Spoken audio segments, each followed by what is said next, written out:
Welcome to Living the Woman's Way. Today we are diving into a gentle but powerful exploration. What if the inner deficits we carry aren't signs of brokenness, but invitations to understand ourselves through the lens of archetypes? We all have needs for love, safety, belonging, freedom, joy. And when these needs are unmet, they often turn into emotional deficits. But what if those deficits were actually rooted in the strategies of the archetypes we are living from? What if by shifting those strategies we could meet those needs in new ways? This episode isn't about fixing yourself. It's about witnessing, about noticing, about asking, where am I living from and what might be asking to grow. We will explore 5 key areas of emotional and psychological deficit through the lens of Carol Pearson's archetypes. And at the end, I will invite you into a new video series where we go deep into each archetype one by one. Let's begin.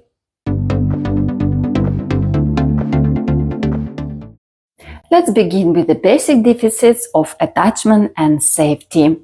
These basic deficits include fear of being abandoned, fear of rejection, not being chosen, not being truly loved, a lack of feeling that we truly matter to someone, a deficit of basic trust in the world, no experience of reliable emotional support, no one ever really held us, chronic feelings of loneliness. These deficits are rooted in the junior archetypes. The innocent, when wounded, loses basic trust in life and people. It is the part of us that once believed the world was good and safe until that illusion was broken. The orphan knows the pain of disconnection and longingly seeks a sense of belonging.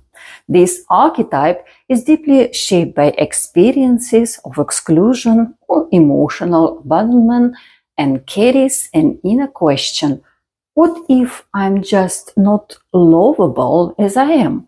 Rather than focusing on self-reliance, the orphan yearns to be accepted, to be normal, to be chosen. The barrier, when unmet in their emotional needs, may constantly seek external affirmation to feel that they matter through action or performance. The caregiver often feels responsible for meeting everyone else's needs while quietly aching from the lack of dependable care in their own past. This absence creates an internal void that drives overgiving. When these deficits are unconscious, we tend to use junior archetypal strategies reactively, especially in relationships. And as you may recall, the junior archetypes often try to meet their needs through others. So instead of entering relationships from a place of mutuality, we may replay child-parent dynamics, seeking emotional rescue, caretaking to earn love, or demanding reassurance to soothe our inner fears. What helps? Shifting into mindset of mature archetypes. The sage observes and analyzes: what specific deficits am I experiencing and why?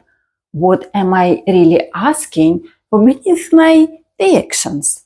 The magician creates transformative experiences, not just for others, but for the self. This might mean designing a support system, initiating healing rituals, or inspiring new narratives. The ruler steps into responsibility, for example, organizing long-term care through services rather than placing emotional pressure on relatives. It's a shift from expectation to agency, and the Jester helps us play with life. When relationships stop being reciprocal or joyful, the Jester doesn't spiral into rejection. They move on with curiosity and lightness, understanding that each person plays their own game. Take a moment to reflect. Which of these attachment and safety deficits resonate with you? How do they show up in your life? And most importantly, how might you begin to meet these needs from within, using your own mature archetypal strategies rather than waiting for someone else to fill the gap?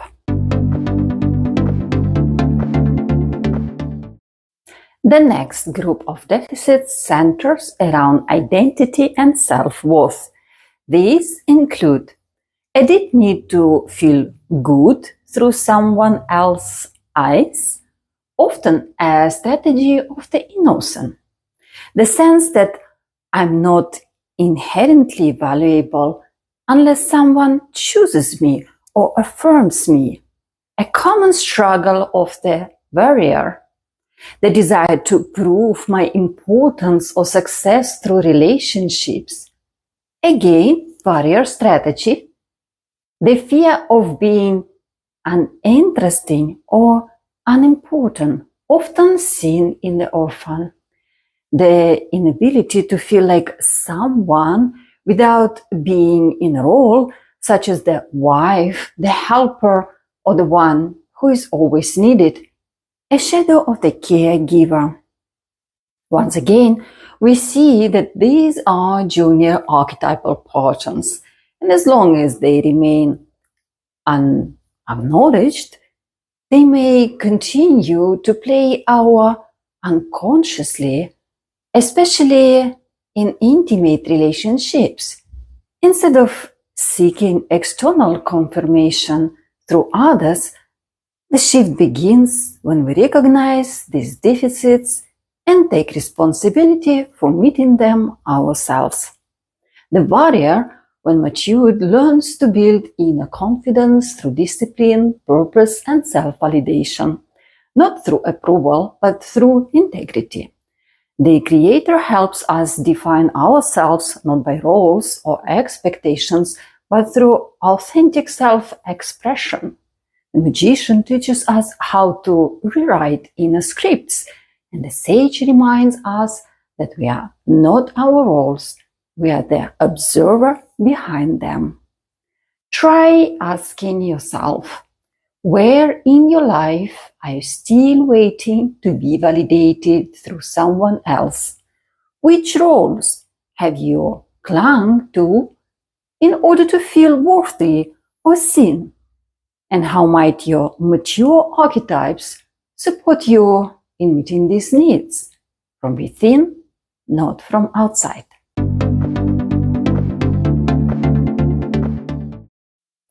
The next group of deficits centers around emotional fulfillment.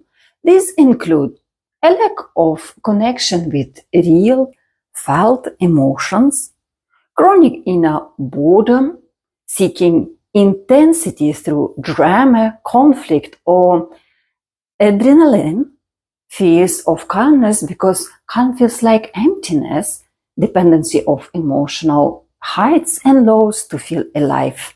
These patterns are also rooted in junior archetype strategies, attempts to feel emotionally alive through others. For example, you might blame or guilt trip a partner for not appreciating how much we do, seeking to feel seen or validated.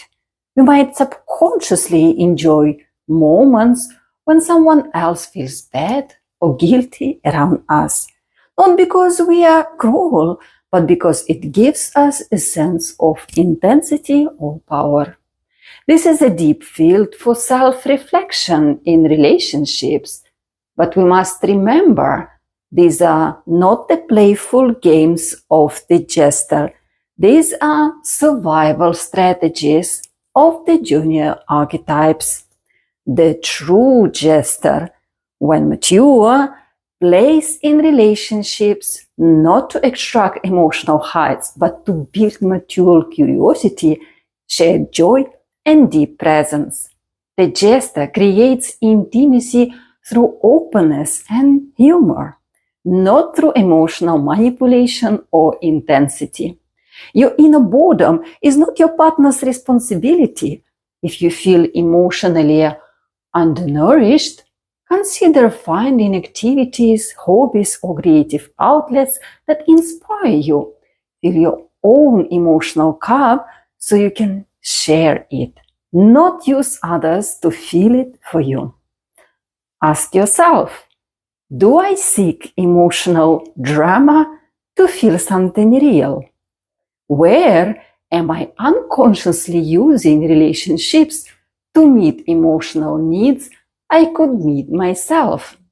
And how can I cultivate emotional richness through mature archetypal energy, like the Jester's playfulness, the Creator's inspiration, or the Magician's aliveness?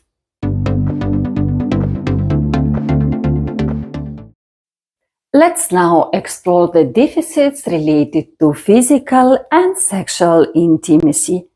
These include fear of not being desired, the belief that love must be proven through sex, a lack of experience with safe, accepting touch, often tied to shame, a need to validate self-worth and power through sexuality, difficulty separating physical closeness from emotional intimacy. These patterns stem primarily from the lower archetype, an archetype that is often deeply taboo, especially for women. And while these deficits stem from a taboo middle archetype, the lower, they often emerge because the inner system is still being governed by junior archetype. For example, the orphan may carry the wound of not having experienced safe physical acceptance, a consequence of early emotional rejection, where the body itself feels like a source of shame or disconnection. The barrier may use sexuality to gain recognition or assert control, driven by an unrelenting need feel valuable no matter the method. If the lover is repressed or distorted, intimacy becomes a battlefield of unspoken needs, unmet expectations, or internalized shame. But this doesn't have to be the case.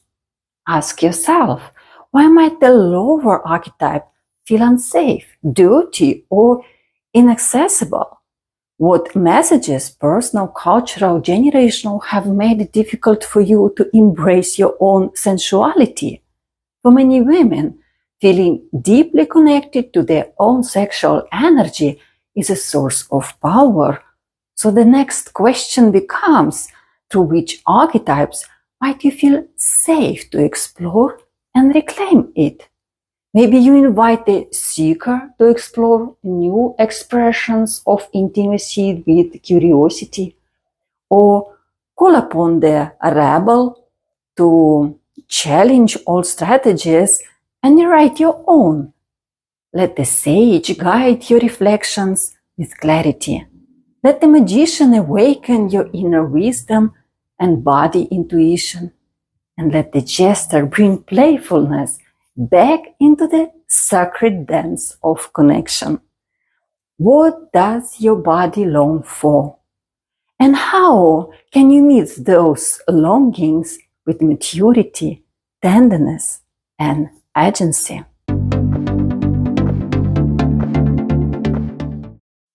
The final group of deficits relates to autonomy and personal boundaries. These include the inability to be separate and still feel valuable, the sense that without the other, I don't exist. I need to control in order to avoid being left, avoiding personal responsibility. If they leave, I will fall apart. A desire to merge entirely with a partner to avoid facing inner emptiness. The constant presence of another person at the core of these deficits reveals something key. We are once again living from junior archetypes and attempting to fulfill their needs through another. Try looking more closely. Which of the 4 core archetypal needs lie underneath these patterns? To find paradise, to leave a mark on the world, to connect with others, to bring order and structure.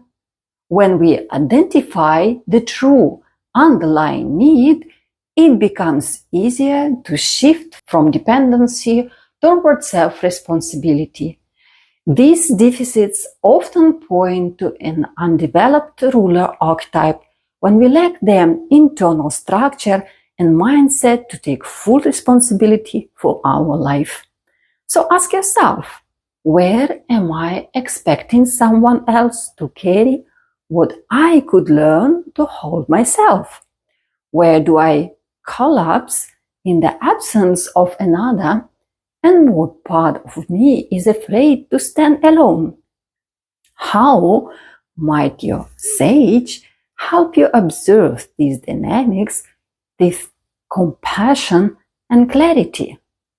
Could the magician help you transform those needs into new rituals of sovereignty? And what would it look like if your inner ruler stepped forward to claim leadership over your reality, not as control, but as grounded authorship of your life? As we come to the end of this exploration, let's return to a central insight.